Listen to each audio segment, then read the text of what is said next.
I don't know why I picked that song. Oh my God.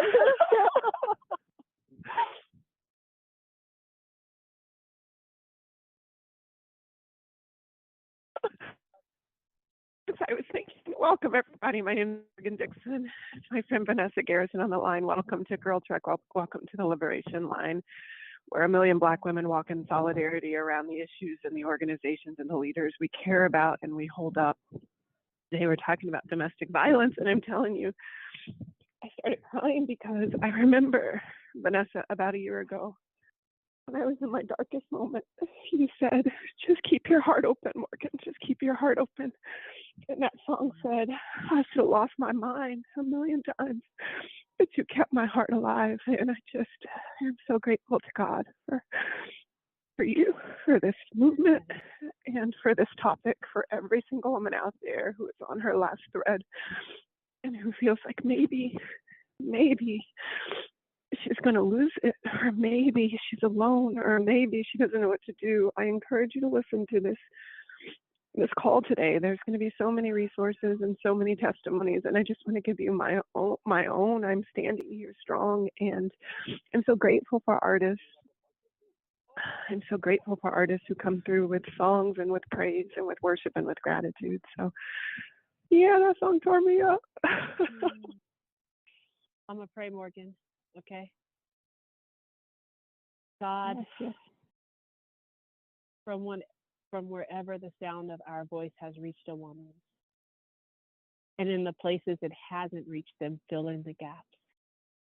And in the places in their body that have become hard, and break them open so that they can feel and receive the word. And in the places in their spirit where they are weary and broken, God, fulfill every promise of every dark night, of every broken promise, of every hurt, of every bruise, of every word, of every disappointment, of every humiliation, of every sacrifice, of every closed door. Remind them right now in this moment, with the very next step that they take, with the very next step that their foot hits the ground, for the very next step that they feel the wind on their skin, that you called them to this place, that they are your child, that their story is not written, that every single thing is possible, that the celebration and joy that so many women feel in their life is not fleeting, it will last, that the blessings that are coming your way, they're just the beginning, they're not the tipping point. And touch and agree on the women in this movement who believe that what we are doing on this line is something more powerful than we can ever understand. And put your hands on Karma and Kimya and the women of Ujima and the women of Allstate and Haley and Siobhan, who are out there right now in these DC streets with a group of women just trying to make it happen, God. And all the ways that we are putting in our effort, just multiply that effort, God, times a million, times the seeds they plant, times the seeds they plant, times the hope that they believe, God, times their ancestors' dream, and let that world become the world, God, of our Afro future, of our Black girl dreams, of our healing, of our hopes, of possibilities, where the love that we want is abundant. I pray that this call is just full of testimonies and strategies, God, and solutions and ideas, God, and healing and breakthroughs and transformation. And I thank you for letting me be a part of it, and I thank you for letting Morgan be a part of it, God. In your name, I just want to say thank you. Amen. Amen. Amen. Listen, this is a hard topic that we're going to talk about today, but it is a triumphant topic because there's so many women who have testimonies, and I pray and I hope and I plead and I hold myself accountable to it in support of other women coming through to the other side, where they are healthy, where they are happy, and where they are filled with all of their life's calling. And so before we bring our guests on today, which I'm so excited to hear their solutions, we have just incredible leaders coming on today. And then we're going to open the line with some personal testimonies of practical and functional ways that you got onto the other side, Vannesa, is there any more framing? Because I want people to be able to raise their hand by pressing *9. If you have gone through any kind of domestic violence and you've gotten to the other side, why, how, teach us. Yeah, this is so. Is there any other framing? Yeah, 2 days ago, well, every Saturday, the framing is that we've been in solidarity with Black women in movements around the world so that we can understand how do we actually vote with power, how do we actually mobilize in our communities, especially in this consequential election year. And this Saturday, today, we are in solidarity with an organization called Ujima. And these calls flow differently from week to week, depending on if we know the people, depending on what the topic is. And I'm actually going to ask both Karma and Kimya to come on now, because what I know is the experts in the room are them. And if I hope for nothing else is that this be a safe space. So Karma and Kimya, I would love for you to both come on right now. And I actually want you to introduce both of yourselves. Karma, why don't you start first and then Kimya?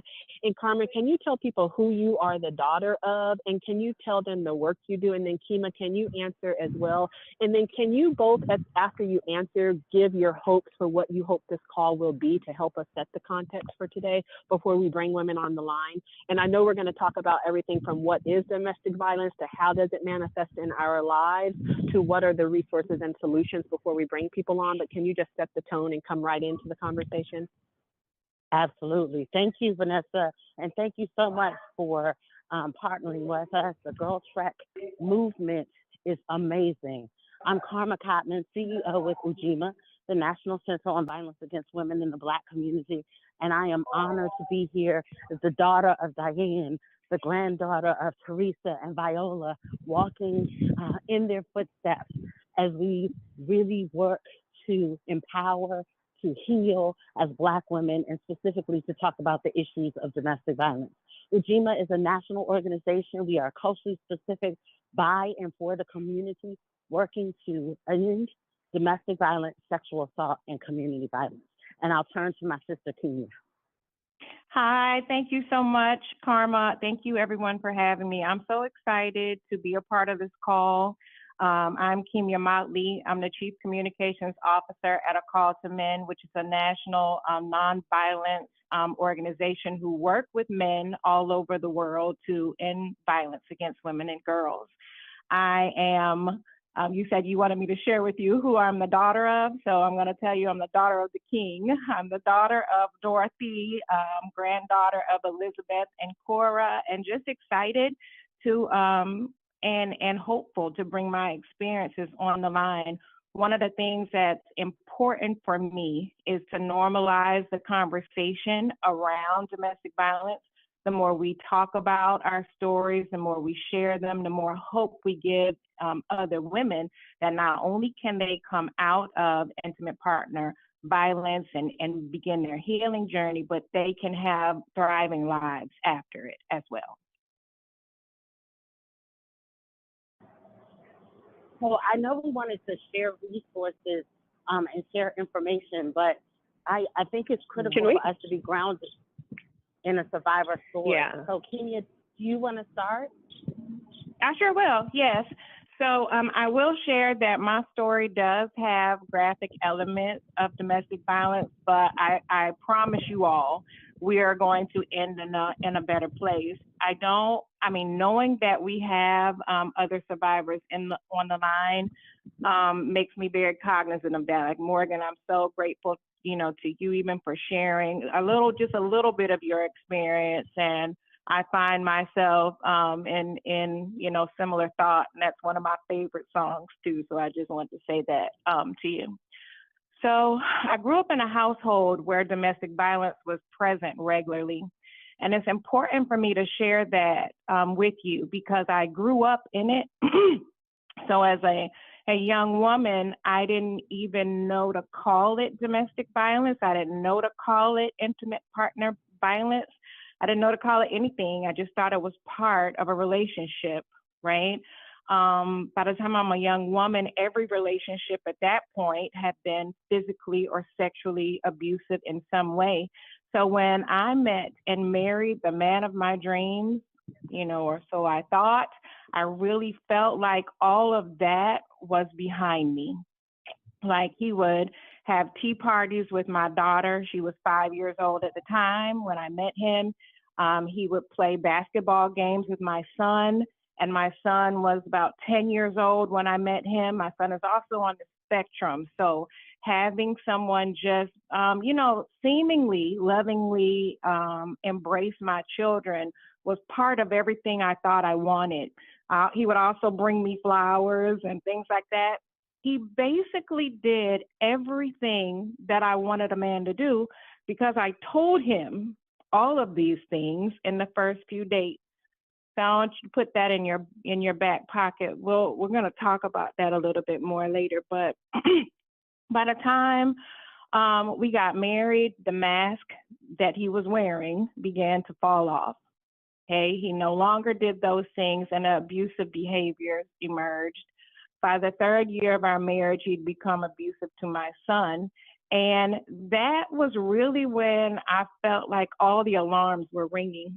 It's interesting. I don't know if I ever would have done something about what was happening to me, but when he began to do that towards my son, I thought, okay, I've got to do something about this.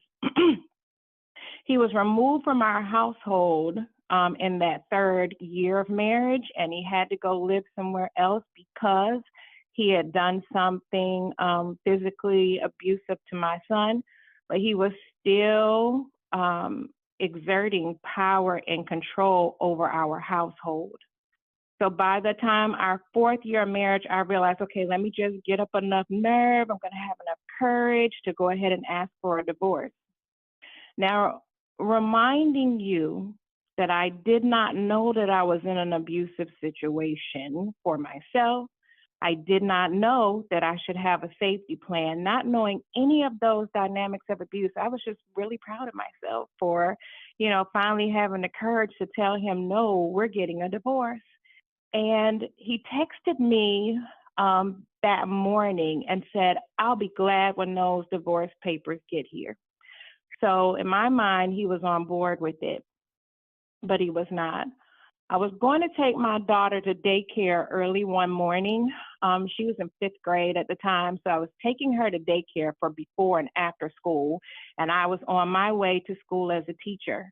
And he met us outside the daycare center. He ambushed us. He shot me in my face with a .38. The bullet went in my face on the right side. It exited on the left side. It went through my car door and landed in the pocket of my door. Now, I thought that I could run from what was happening because I could see the playground in the distance, and I didn't make it far. He shot me in the side of my neck. At the point where he then shot me in the side of my neck, I fell down to the ground and I crushed the bones on the left side of my face, but I'm hitting the ground, shaking my head, punching the ground with my hands, saying, no, no, no, no, no. And he shot me in the back of my head. Now, at this point, it really sounds like 4th of July or something. Like there are shots ringing out everywhere. So I'm really thinking that he's like shooting up the place. I come to find out later, the law enforcement told me it was because I was shot at such close range. But I didn't see him walk away from me, but I could feel him step over me, and I couldn't locate him. But I'm in mommy mode, so I'm looking to see where my daughter is. And my daughter is sitting on a handicap ramp. When we had gotten out of the car, it was raining that morning. She had one shoe on her foot and one shoe off her foot. That was the last thing I said to her. Go over there and put your shoe on, like fussing, right? So I look over there and I see that she's still sitting on that ramp and her head was down. Now, I just assumed that her head was down because she didn't want to see what was happening to me. My ex-husband walked back over to me one final time. He shot me in my back. Then he got into his mother's car that he had stolen at 3 o'clock in the morning to drive 3 hours to meet us at that daycare, and he drove off. Now, I was stunned that I was still living and alert at this point. And again, being in mommy mode, I just want to let her know that I'm okay. I want to reassure her that I'm okay. I jump up off the ground, I run over to where she is, and I say, look, mommy's oh. And that's all I could get out of my mouth because I saw that he had shot her in the head one time as well. Now, I could go on and tell you all the many things that happened after that, but I won't because God gets the glory here. I know that even though we were not expected to live, that we both lived because of God's amazing love and grace and mercy towards us. Okay.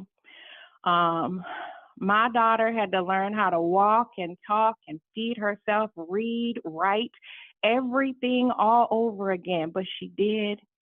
She wanted to be a chef, and she is now thriving at 23 years old, working in a restaurant, making all kinds of wonderful things, while she's still dealing with the emotional, you can imagine the emotional stuff that came from that as a 10-year-old girl. But physically, you couldn't tell anything was wrong with either one of us. And this will be the last thing I'll say.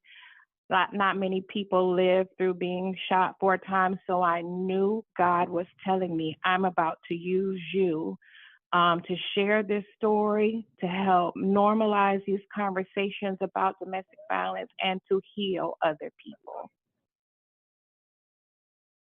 Oh. Thank you so much for sharing your story. Yeah, this is Morgan. I just want to say thank you for being brave enough to tell your story and to tell it with its full detail. It was important for so many of us. So I just really appreciate it, and I'm so grateful to God that you're okay and that your daughter's okay. Thank you. Mm-hmm. Every time this is Karma and Kimya, I just thank you so much for sharing your story. I am always blessed by you. Every time I see you, I'm blessed by you. And I just am so grateful to God that you bring your voice to this issue and bring the voice of survivors to this issue. And so I'm grateful and I'm thankful. You know, as you talked about your story, I'm reminded that so many women are dealing with domestic violence across this country. We know that 1 in 4 women are impacted by domestic violence. We know that Black women are 3 times more likely to experience domestic violence and 6 times more likely to be murdered with a firearm and by an intimate partner. And so the issues are very real. They impact our community every day, and they disparately impact Black women. And that's why I'm so grateful to Girls Trek and to the Allstate Foundation for today, where we get to reach and be in community with Black women and talk about the resources, the warning signs. And as Kimya said, what happens in so many relationships when we don't recognize those warning signs or there aren't warning signs. And you're doing all the things that you know to be right, as Kimya said, and something still happens. And so we talk about the healing. In terms of those signs that sometimes show up, what we know is that isolation, keeping someone away from their family and friends, is a tool that abusers use. We know that that person that shows up and showers you with all this love and kindness and tells you how much they care about you and can't be away from you in the first week or 2 weeks of knowing you. For so many people, especially young people, you know, that feeling is exhilarating. But in fact, that is another warning sign, right, Kimya, where we know that those things, and young people between the ages of 16 to 24 are the most impacted by domestic violence and dating violence. And so we talk about that issue of those experiences that we feel like when that showering of emotion feels good, but it can also be a warning sign. The quick to anger, and then recognizing that it's a cycle, right? So someone who insults, blames, hurts you emotionally and or physically, and then comes back with flowers or candy or Mm-hmm. words of affirmation once they've hurt you and blaming you for why they've done the harm or caused the harm to you are all additional warning signs. Kimya, feel free to jump in because I want to make sure that we're creating space with each other. But those things are all warning signs for survivors and for anyone in a relationship if you're experiencing domestic violence. It's also important for us to lift up that domestic violence isn't only physical, right? That Correct. violence can manifest physically, emotionally, financially. And so power and control are real in relationships, and anyone who is using words to harm you, so they're putting you down, they are insulting you. Anyone who is keeping you away from your finances or who's tracking your time, anyone who's calling you on your job repeatedly to get you in trouble, all of those things are methods that abusers use to exert power and control in their situation. Yes, Karma, I identify with all of those things you said. As I'm listening to the signs that you shared, many of those I experienced.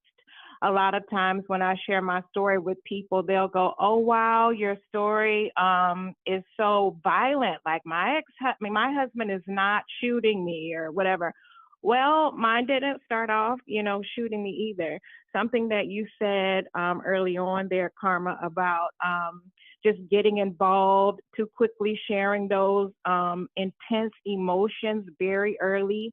Within the first month of us dating, my ex-husband would say, that I love you. I feel like you're supposed to be my wife. I want to come in and take care of you and those kids. So like all the things that tickled my ear because those are things that I wanted, it was really too fast, to be saying things like that. And it's interesting. Before he shot us, one of the things he said to me was that he was really looking to find a place to move out to. He wanted to leave where he was living, and he saw me as an opportunity. And he said, you were so desperate to be married that, well, it was easy for me to more or less prey upon you.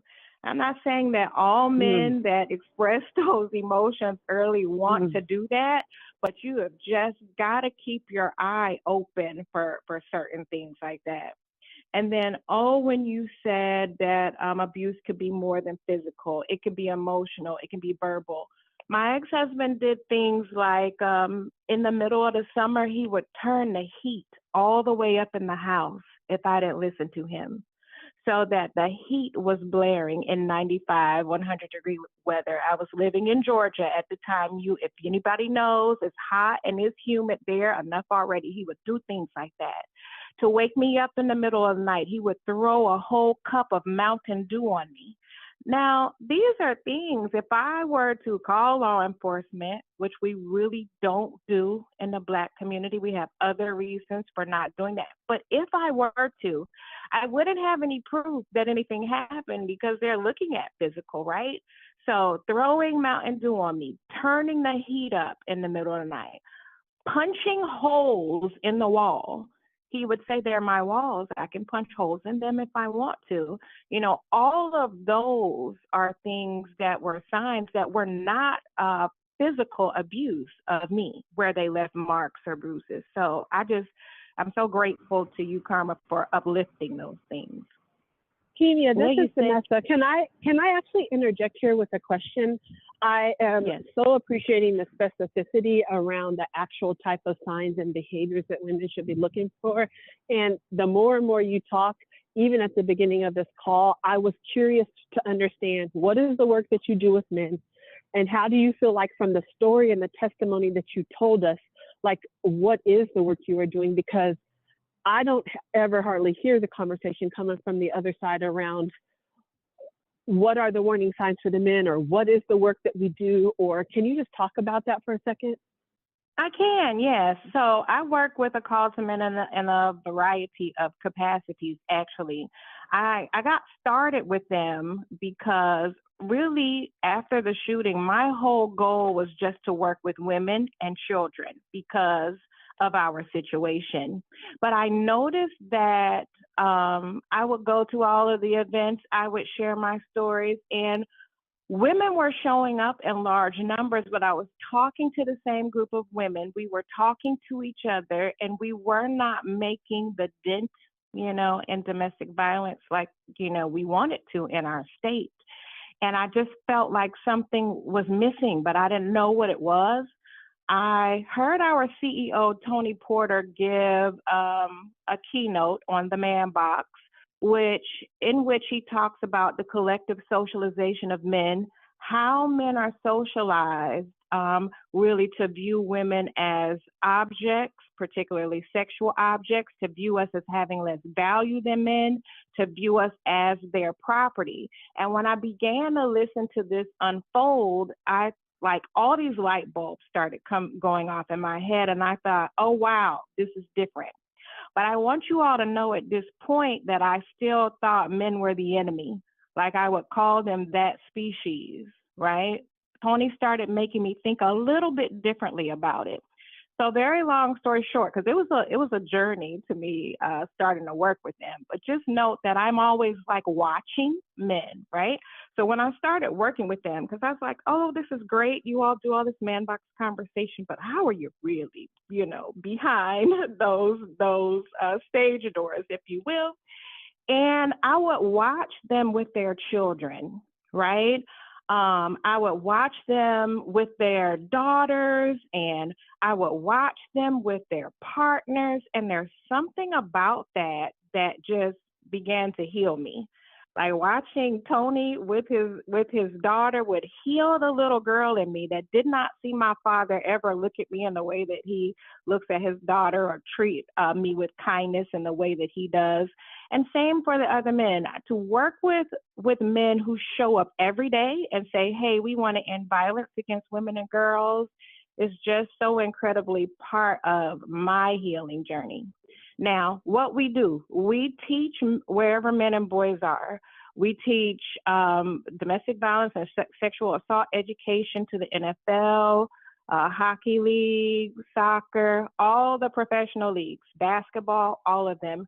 We work with boys in middle school and high school and colleges, talking about signs of intimate partner violence, teaching them about consent, what it is, what it isn't, things of that nature. We really talk about and promote this concept that we call healthy manhood or healthy masculinity. You hear a lot of talk about toxic masculinity. We don't use those terms at all. We talk about the importance of what it means to promote healthy masculinity, because when we do, we help men and boys to see that they are masking their own emotional and mental issues and things of that nature, which hurt them, but it also lays the fertile groundwork for violence against women and girls. Wow, this is Morgan. I'm so grateful. Yeah, Go ahead, I'm so Morgan. grateful for this conversation. Thank you, V. I'm so grateful for this conversation, and I'm imagining. I think someone's not on mute. Hold on 1 second. I'm so grateful for this conversation, and I want to get to what I feel like is one of the most important questions here, which is if somebody is experiencing domestic violence now, if it is emotional abuse, if it is control and financial abuse, if it is lifestyle control or public shame, or if it is physical abuse or sexual abuse. Right now, they're experiencing it. They're in their house. They're listening to this. Maybe, we've heard so many times that there are men who won't even allow or make it easy for women to go for a walk because they think they're going to cheat, or they think they're going to do this, and they won't even let them go for a walk. And so maybe someone has their earbuds in, laying right next to this man right now. Y'all, one time my ex-husband called me and told me to get my ass home from a vacation, and I got my ass home. I just want to let you know. And I was asking my own self, what the hell is going on? But it took me some years to understand. So I'm just saying, things can happen to everybody in all situations, and you don't even understand the control that you have yielded over people. Sorry, I had to add that in there. No, I'm so glad you're telling me. Sorry, that, Morgan. Sometimes you got to yell it out like that. Yes, yes. And I'm going to the Victory Bridge right now in DC, y'all. It's the Victory Bridge. Y'all, you gonna hear that? Yes. Yeah, I just want to. I do want to ask the question. I do want to ask the question because I think it could potentially save a life. I want to know if somebody is going through that right now. I think, you know, that question of if someone is going through it right now is critical. And there's two things. One, there is a National Domestic Violence Hotline, which is 1-800-799-SAFE. So 1-800-799-7233. There's also Ujima has a resource line, which is 1. Let's say that number. Let's say the first number one more time, and let's say it slower in case somebody got to get up right now or write it down. Okay, what's the number? What's the first number? The National Domestic Violence Hotline is 1-800-799-SAFE or 1-800-799-7233. Okay. Can Thank I you. also add an And additional resource, Morgan? We work. Yeah, with let's get the second. Oh, sorry. Okay. Sorry, I just wanted to get the second number. number. Yeah. No. I just want to say the second number. What is the second number? And the second number is Ujima's resource line, which is 1-844-UJIMA or 1-844-77-8542. I'm sorry. So 1-844-77-UJIMA. Both lines I would encourage anyone, if they're experiencing domestic violence right now, they can call the National Domestic Violence Hotline to be connected with a local advocate. If you are a family member or friend of someone who's experiencing domestic violence and you want to know how do you talk with them, what resources are available, you can also reach out to us at Ujima. And it's important what you talked about in terms of if I'm experiencing domestic violence right now, what do I do? And Kimya talked about, you know, when she was experiencing domestic violence, she didn't know about a safety plan. And a safety plan is critically important because that plan is something that helps guide you. If you are experiencing domestic violence and there is an emergency situation, you have all of the information at your fingertips that you need. So for instance, you know who you're going to call and who to call if there's a situation that happens. You know where your driver's license and all of your documentation is if you need to flee in the moment.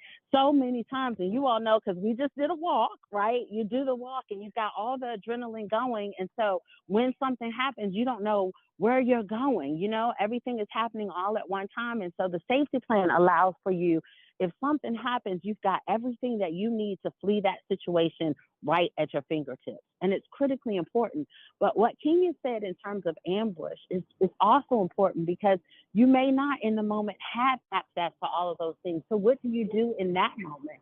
And for us, it's really knowing what those resources are, those local resources close to you are, being able to call 911 if you need to.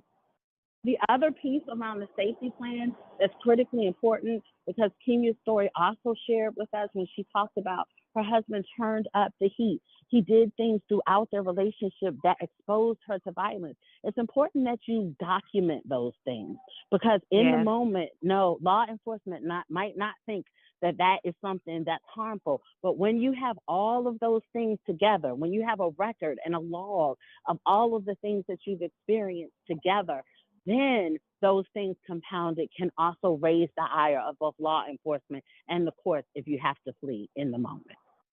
Oh, that is so good, Karma. I completely forgot about all of that documentation I started doing, but towards the end. And things that I told other people to do once they started reaching out to me at a time, about crisis intervention. When sometimes, to Karma's point, well, yes, law enforcement is not going to look at those two things as being abusive at all, but to be able to show all these dates and times where something like that happens, if you want to get a protective order, you have everything, because that's what they're going to ask you for. Give us dates and instances of when these things are happening. You have that record available to be able to share with them. So that is so great.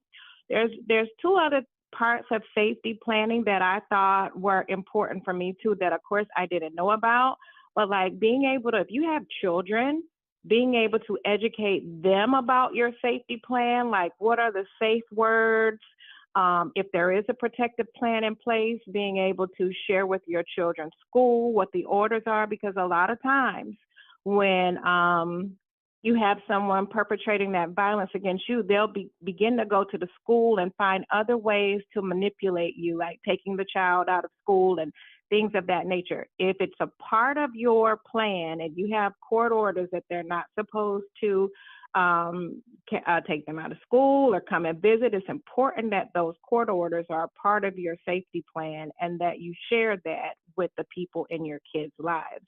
And then pets. We had a dog at the time, my Peanut, and Peanut was being abused by parents as well. There are times that if I left the house, he would purposely do things to my pet to try to hurt me and, you know, hurt my son, because it was my son's dog at the time. So you also could include your pets as part of that safety planning. Thank you both so much. That's so helpful. And because we're with, I just really quickly want to share, because we are talking about the Allstate Foundation, the financial portions of the safety plan, where you keep records so that you have bank account information. Oftentimes when you're fleeing, you don't have time to grab things. So again, making sure that within your safety plan, you have, and or you've packed a bag, you have access to cash, you have a credit card. My grandmother used to always say, talk about you being the daughter of, my grandmother used to always say, no matter what relationship you're in, you have your own stash of cash somewhere, right? So Black women have been doing this for generations. So just make sure that you have that and you have access to it if you have to flee because of an emergency. Thank you so much. I actually want to talk about that for 1 second. I was up early this morning making myself tea and getting myself together, and it was beautiful outside, and I opened the windows, and one of my neighbors was reprimanding his child, and he was using physical punishment, and the child was screaming. And I was thinking to myself, we have such a high tolerance for violence in our community that it sometimes feels cultural. And so for me, you know, I never use the word abuse in any of my relationships. And I've had really difficult relationships and really beautiful and healthy relationships. And I never use the word abuse because I always had like a soft spot for this is just cultural, right? Like the screaming or the yelling or the throwing things is just how Black men express themselves sometimes. And I had a call to action for myself to be unconditionally loving. And so I know there's some women out there right now who are like, I hear all this, but I'm not being abused. And somehow the kinds of ways that they're being treated, that's why I appreciated the kind of the blaming, the shame, all of the different colors of it. Anything that makes you feel smaller or less than is not right, and it's not okay. And it doesn't actually mean you need to flee. It means you need to ask yourself. You said something that really struck me. You said you appreciated, and part of your healing journey was watching men treat their daughters well because your father hadn't treated you well. And that really resonated with me. It was like I was just dating my father. Like it was just like, and my father, and God bless him. I love him. He just called me 3 days ago. Hello. I just want to say I love you. Okay, good. It's just like he's trying, but my God, oh my God, but his whole life he's been a rascal. You know what I mean? And so, avoidant and all of the kinds of things that are indicative of Black man's pain. And so part of what I have seen, having led Girl Trek for now over a decade, is that the women on this phone are some of the most compassionate and prayed up and purposed women I've ever met in life. And they draw from a well that don't run dry. And sometimes though, that will be dry because they are getting taken from every single day from the men in their lives and not poured into. Somebody told me, I was just telling Vannesa this a couple of days ago, somebody told us both that people are either a fountain or a drain in your life. And look at the Ooh. people in your life, the people you work with, the people in your family, the people you call friends, the people you call partner or spouse or husband. Are they a fountain or are they a drain? And if they are a drain, you have the power to ask for what you need. But I want to paint that slight like nuance and color of culture and of service orientation that I directly experienced, and I think there's so many women out there who have experienced, and I think that can quickly escalate into the kind of power dynamics that you're talking about when you try to leave. If you are just overly serving, then you feel like you can't leave, and then you do, the power dynamics can shift very quickly. So I appreciate the safety plans. I appreciate all of the practical advice. I'm so happy that women are walking across the country in solidarity. I encourage women to write down those numbers, put that stuff in the car in case some stuff go down. Don't second guess and gaslight yourself. You know what feels good and you know what feels bad. And being alone ain't the end of the world, y'all. I'm gonna tell you that right now. This has been the first time I've been alone in my entire life, and it feels good waking up. Oh, the sun is shining. It feels good. So don't let that fear scare you. And on the other side of it is your best life ever. So, Vannesa, did you have any other thoughts to contribute, or do you want to, or stories to share? Anything? I want to have the opportunity. Let's have 3 callers who can come on, and I'm really thinking about testimonies and strategies and solutions and breakthroughs that women had maybe from this conversation. And then as women are coming on, I just wanted to uplift that Girl Trek supported Ujima, and we created a resource guide that is really beautiful, and our team worked on it, and we linked it in this Friday's email, and we will relink it in next Friday's email, and it has a bunch of the resources that we talked about in there and some other stuff that I think could be really helpful to women. Awesome. Thank you. Yeah. Oh, thank you so much, Carmen. Thank you so much, Kimya. Can you please stay on as we bring in a few women from around the country just so you can help to hold space for them? Yes, definitely. Okay, awesome. Tyree, let us know when we got our first caller. She's on now. Good morning, everyone. Hi, sister. My Good name morning. is, What's your name? Telling us what you're calling from. my name is Monica Green, and I'm calling from Cleveland, Ohio. Hi, Monica.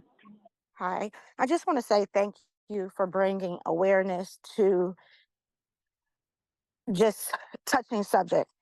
Myself, I was a victim of domestic violence. And sometimes when we're dealing with domestic violence, we beat up on ourselves, we blame ourselves, but it's not us. It's the person that we're interacting with that's causing the violence, that has something going on with them, and then they reflect it and deflect on us as the victim. My breaking point for my situation, it was my husband, my childhood sweetheart, now the father of my children. We had some altercations. I've been raped by him. A lot of things occurred, but the last straw was he pulled a gun on me while my baby was resting under my arm. I believe she was maybe 4 at the time. She's now 20. I did not fight back at the time. I laid there and I prayed to God, and I said, if you allow myself and my children to walk out of this situation today, safe, good health, we will never look back. And when I tell you, I left out of that house that night, had 1 credit card on me, went and found a hotel, had to go shopping the next morning to send my kids off to school because we had nothing, but I did it. I have not looked back. Some people say I should hate him. I don't. I have no hatred in my heart for him. I continue to pray for him. His family hated me because of the things that I shared. We're gonna push the button and fast forward 15 years later, he did it to his current girlfriend, the same thing he did to me. So I started off by saying it's not us, the victims. It's those who are victimizing us that have issues. So for all of us that are on the line, that are listening, please do not beat yourself up. Pray. Remove yourself at your time, and things shall be okay. Thanks for allowing me to speak. Thank you. I Oh, appreciate I it. love that. I love your story. It is not Thank your you. fault. It is the fault of those who are victimizing you, who are often victims themselves, which Yes. makes things even more confusing as caretakers. You're like, oh, I know his story. I know he was victimized. So, so thank you for that. I really appreciate that story. Is there another caller out? You don't have to say your name, and just share with us your story, unless you want to.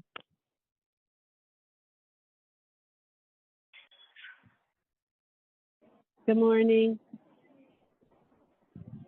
Good morning. Hi there. Hi, You're sister. live.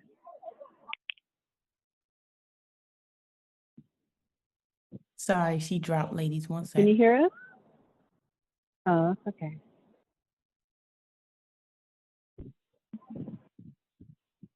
It was a beautiful walk here in DC. Karma and I got to walk together. There's a bunch of beautiful fellowship coming that's currently happening on the streets of DC with blue shirts everywhere. And Morgan and Shout out to Vannesa, as we're waiting Chicago. for another caller, I just want to lift up and say thank you to that sister and lift up that what happens so many times in domestic violence situations is that the survivor loses their community. And so the importance of this Girl Trek walk, where we are walking in community, where you see other Black women who have your back, who are in sisterhood, is so critically important for survivors, because oftentimes there is blame from family, from friends, from other community members. And so we lose that in speaking up and sharing what's happening to us. And so I just am so grateful for the Girl Trek, and I'm grateful to you, sister, for bringing and sharing your story and shedding light. We're so thankful to you. Yes, I agree.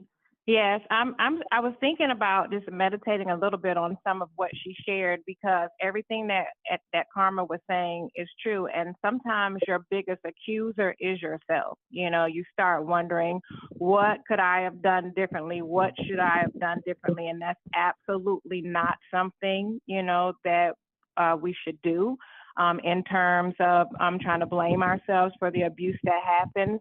One of the things that I really appreciate about working at a call to men is we really also focus on prevention. And when we think about our men, what can we do for the men in our lives right now going forward to try to prevent this epidemic of violence? So one of the things I would love everyone to be able to do, if you have a man or boy in your life that you love, to find Tony Porter's TED Talk. It's called A Call to Men, and send it to them. Just send it to them so that they can learn all about the man box. You all heard me mention something about that in the beginning. And in this man box, men are not supposed to show fear or weakness. That's how they're socialized. They're not supposed to ask for, offer, or accept help. If I went back and looked at the core of the things that were happening in my ex-husband's life, it's centered around those two issues. He was in trouble financially. He was in trouble at work. Instead of just saying to me, hey, babe, we've got an issue. We're partners. Let's work it out together. He was so trapped in this box that it came out as abuse to me. And that's how he chose, you know, to deal with it. So if we really want to focus like our prevention efforts with our men, it could begin with something as simple. It's much deeper than this, but something as simple as grabbing that TED Talk by Tony Porter. It's called A Call to Men. Send it to every man and boy in your life. I love the level of compassion and empathy that the caller and you have for people who have done great harm and caused great suffering in your lives. It shows the kind of character that you have and the kind of women that you are. And I'm so inspired by it, that you were even thinking about this is what he was feeling when he harmed us, and I have compassion for that. So thank you for that, and thank you for showing what that looks like for all of us. I think we have one other caller on the line, maybe two. Good morning. Hello, good morning. Good morning, sister. Good morning. Yes, Can we you can guys hear hear you. me? Okay, Yes, good you're morning. live. We can hear you. Good morning. Morgan, Vannesa, Kimya, and Karma, God bless you. Thank you so much for this conversation. This is Pamela, and I'm phoning in, walking from Creedmoor, North Carolina. And I didn't know if I was going to get on the call this morning because I'm not personally a victim. Well, I haven't endured domestic violence myself, but I lost my daughter to it. And all of the things that you say are so very important. I have two granddaughters, one from my daughter, and two grandsons. And all of this information is going to be so important for me to share with them. My son's children are still very young. My granddaughter from my daughter is 17. And I so very much want her to not experience what her mother experienced. Sometimes what you said earlier about our culture and not reporting, I didn't know my daughter's ex-husband, and they were only married for a short time. But there were things about him that if I had known, I would have spoken up even more. I did speak up, but I noticed the control. It doesn't always have to be physical, like you said. It was a control. It was a control thing. And there were things that she shared with me, and I tried to open up her mind and really get her to see. But that's all we can do is share. And I'm just so thankful for the organizations. I'm thankful for the program for men because, as we know, men are victims as well. And so I need my grandsons to be aware of the signs and symptoms as well. And so I just wanted to get on as a parent of a person who didn't survive and say, I really appreciate you guys. I really thank you for the information that you shared. I'm going to share this information with my granddaughter who's 17. I'm going to wait a few minutes before I share it with the others, but it's important. And I'm going to purposely delve in to finding out more about your organizations and how I can better be a supporter and a educator around this. I have a sorority sister who has gone through the same thing. Her daughter was killed and dismembered, and her body wasn't found for quite a while. And so people close to me have gone through the same thing. And I want us as a culture to stop saying that we can't report and to stop, putting on the blinders because we have to. I didn't know that her ex-husband had already killed somebody. And so having more knowledge is going to help me. And so I love Girl Trek to the core. And I think that the work that you do deserves a Nobel Prize.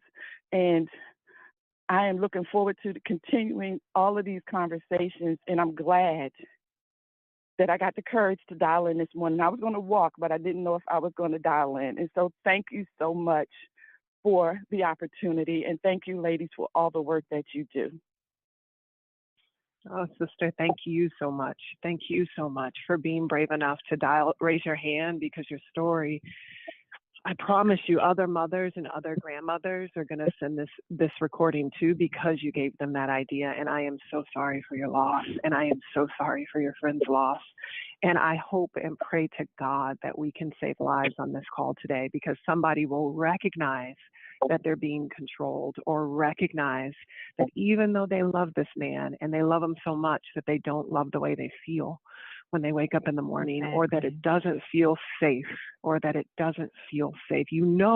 That quiet, small voice inside that has been protecting you all these years, if you are truly safe or not.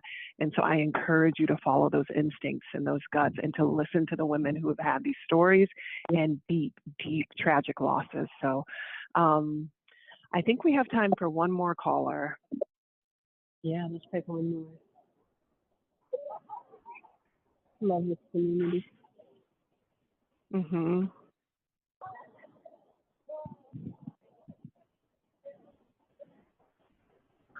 Vanessa, when that woman was talking about getting a hotel room, I was like, "Ooh, that's triggering." Oh my God! Look, let me tell you. Listen, If you ain't got no money, you just gotta pull up in the parking lot and just be like, "This Negro." So just praise God for just deliverance and safety and understanding and protection. One time I had to go home because I left my charger. I was like, no, so they're right. Get yourself together. Get you a little bag. It's not even funny. I'm only laughing on the other side of victory because I'm just like, my God. Yeah. And I didn't even feel physically unsafe in my relationship. I just didn't feel emotionally held at all. And I felt exhausted by it, by his trauma. So it was different. And still, emotional violence is still violence. It hurts. And it is destructive. So yeah. That is so good. I didn't feel physically unsafe either. Like, people would ask me now, did I think that he was going to shoot me? No, I never would have thought that. I definitely didn't think he was going to shoot my daughter. You know, how do you tell a fish that it's wet? You have always been immersed in this stuff. And so you think this is normal. I just know I didn't like it, but I didn't think it would lead to, you know, that level of lethality. Yeah. And that's the thing is, like, for Black women, we are so used to being strong. We are so used to being strong and not having permission to take care of ourselves. And so this, to be able to say that I deserve to be safe, I deserve to be okay, I deserve to be treated well, I deserve to be respected, I deserve to be honored, I deserve to be covered. And then those things are anomalies, they are expectations. And we are due that, right? That is our right. And so, you know, it's so incredibly important when we think about that as Black women, because so many of us don't think of ourselves as survivors. That word doesn't, and victims, that doesn't apply to us as Black women. No. Right. Exactly. Oh, I love this call. Thank you for that. And thank you for speaking those affirmative words into us. I really do appreciate it. I think we have another caller on the line. Are you there? Hello. Good morning. Good morning. I'm here. And I'm just a little frightened to speak and a little teary-eyed. I want to thank you all for this call today. And I also want to say thank you for trying to heal men, because that's the root of the violence, the person who is the predator or the perpetrator of the violence. How do we heal them?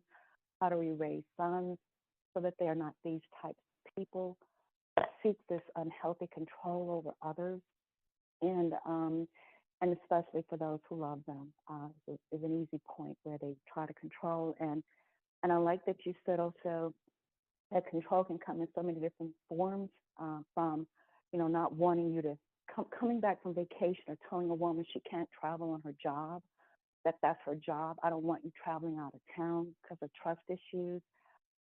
My situation started off with hitting even before I was married.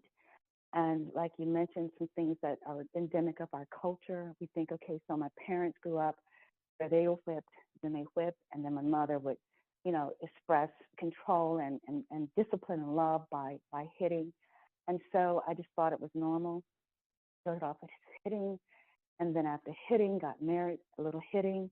And then after hitting, it became just, I got to therapy, and it became vocalized, just rage. And I thought, well, at least I'm not being hit.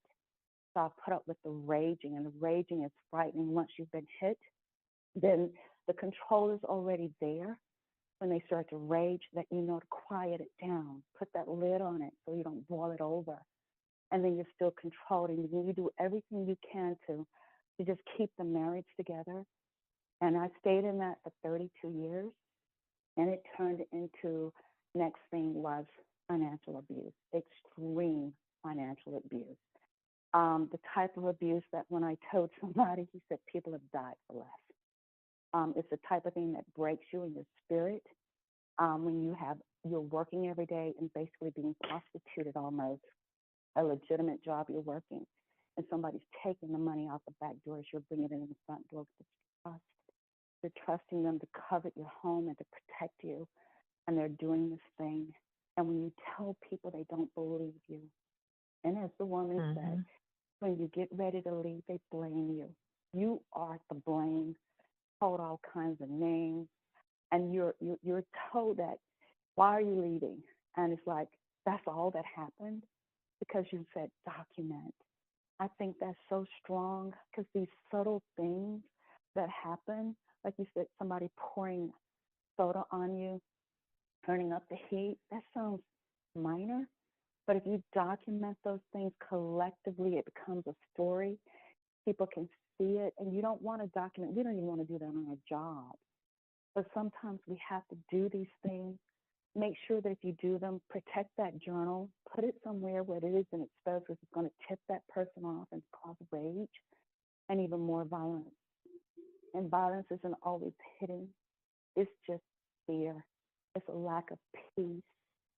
And I can tell you that our children are watching us, and they learn what they see, and they tolerate what they shouldn't. And you even feel guilty for that because you feel like it's your fault. And I finally continue to heal. I guess this story was very triggering for me. And I want to thank you. That's all. Sister, I want to thank you too. And just like those 30 years, they're also watching your life now. In your life now, even the fact that you raised your hand on this call of all these women across the country, and that you kept your voice steady the whole time, just trying to get your story out. I promise you that it is going to help somebody, and it may even save a life. So I'm just so grateful for your story. I am so grateful that you made it, and that you made it through those years with your spirit intact. And as my friend Vannesa said, with your heart still open. I'm just really, really grateful for you, and for every woman who called, and for our sisters at Ujima. Thank you so much for doing the resource kit for us, for doing your life's work. I agree with this last sister on the call. Thank you for working with men, because that's the thing. We love our men. We don't want to be alone. And we have had collective and population level trauma for generations, violence for generations, fear for generations, sexual, state-sanctioned sexual abuse for generations. And so what we are doing, we are the radical frontliners of healing. We are the spiritual warriors of healing. That woman who's lying in the bed next to this man praying is a spiritual warrior. And so it is not quite as cut and dry as we hate you. No, we love you. And the fear that you're exerting on us is wicked. And we are saying, we rebuke all that fear. We rebuke it all. And we meet it with love. And we meet it with peace, as that sister said. And we meet it with safety. And we pass that on to our children. And we love you anyway. And we seek help for ourselves so that we can be strong enough to root for you in your journey for healing. And I just want to say that because I want us to be able to share this even with men. And I want you to know, Black men, we love you. We love you. We're rooting for your healing. We just don't want to be harmed. We just don't want to be harmed. So thank you all for the work that you're doing. Vannesa, any final words? Just deep gratitude for everyone involved in all around the country in both walking this week, the 5K to support Ujima. I know you're going to get a message to see if you did it. Please check in, because Allstate is donating $20 to every woman who did it, and we've helped to mobilize some big resources that I know are going to go to good into helping a lot of the women who, stories we heard through the stories of women who are come on the other side of it. So that's all. That's all, y'all. What song are we going out to, Vannesa? Sending love and prayers to everyone, and just maybe we even end with a little safety, a prayer for safety over every woman here who's making hard decisions in her life. Dear God, I ask you to cover us, be a fence around us, around our children, around our loved ones. We ask for deep healing. We ask for radical peace. We ask for sisterhood that is unshakable. And we ask for the kind of confidence and glow inside that allows us to do the right things and to be aligned with your will for our lives. God, we pray for safety. God, we pray for love and companionship that heals and doesn't hurt. We ask all these things in the name of all of the women who came before us, craving that kind of love. And in the name of all of the holy people, including Jesus Christ, we pray. Amen. Amen. Thank you, Karma. Thank you, Kimya.